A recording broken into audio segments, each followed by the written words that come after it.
Hello everyone, my name is Nicholas, and here is my first public water fountain review here in Martinez, California, with this cool looking water fountain. Not enough dribble to drink. Oh, this one's good, let's see about it. We'll wait a couple seconds first to clear out the pipes.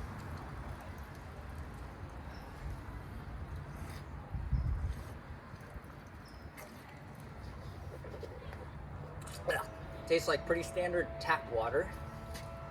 Now let's go for a 2-for-1. We've got this modern one.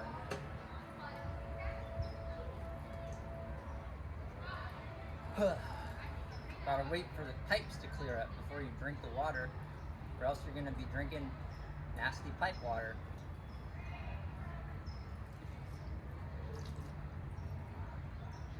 It tastes a little more filtered but warm. Make sure to have a good day.